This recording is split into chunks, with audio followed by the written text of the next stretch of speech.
იდრება აფრიკის ეპისკოპოსთა კრება, რომელზედაც გადაწყდა დაცემულთა კვლავ მიღება ეკლესიაში სინანულის შემთხვევაში მხოლოდ 15 წლის შემდეგ, ხოლო ეპისკოპოსთა და სამღვდელოთა მხოლოდ ერისკაცების სტატუსით. სიტყვა მართლისა სარწმუნოებისა, ეკლესია, სვეტი და სიმტკიცე ჭეშმარიტებისა, გელა აროშვილი. ეფრემ მეორის მიერ დაწყებული კომპრომისებისა და შემგუებლობის გზა კიდევ უფრო გამტკიცდა და გაღრმავდა პატრიარქ ილია მეორის პატრიარქობისას. 1979 წლის 15 იანვარს იამაიკის დედაქალაქ კინგსტონში კათოლიკოს პატრიარქი ილია მეორე ეკლესიათა მსოფლიო საბჭოს პრეზიდენტად აირჩიეს.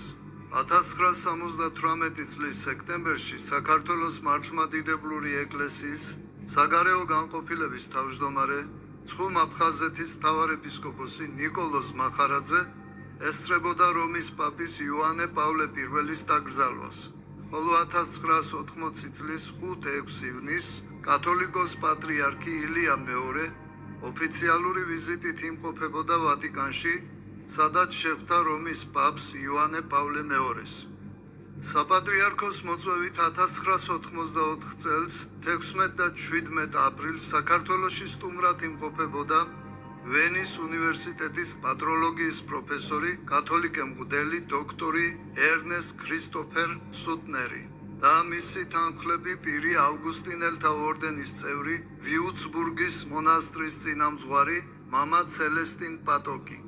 დიდ ხუთშაბათს აღნიშნული პირები სიონის საპატრიარქო ტაძარში დაესწრნენ სააღმრთო ლიტურგიას და კათოლიკოს პატრიარქის ილია მეორის ხელიდან მიიღეს წმინდა ზიარება.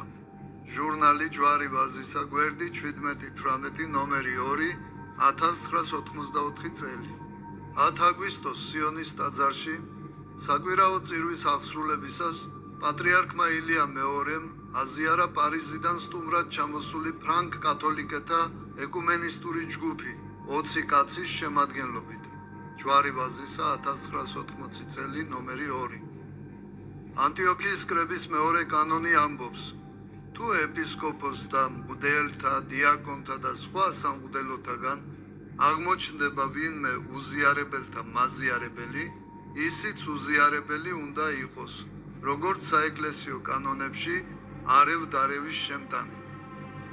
1984 წელს 24-27 ნოემბერს საქართველოში სტუმრად იმყოფებოდა ყოველთა სომეხთა პატრიარქი ვაზგენ პირველი. საღამოს უწმინდესი ვაზგენ პირველი დაესწრო ლოცვას სიონის საკათედრო ტაძარში. ვახშამზე პატრიარქებმა სიტყვით მიმართეს ერთმანეთს. ვაზგენ პირველის სიტყვა: ჩვენთვის დიდად სასიამოვნო იყო თბილისის ტაძრების მონახულება, განსაკუთრებით სიონის საკათედრო ტაძრისა, სადაც ორჯერ მოგვეცა სააღმრთო ლიტურგიაში მონაწილეობის საშუალება. ჯვარი ვაზისა, გვერდი 14-16, ნომერი 2, 1984 წელი.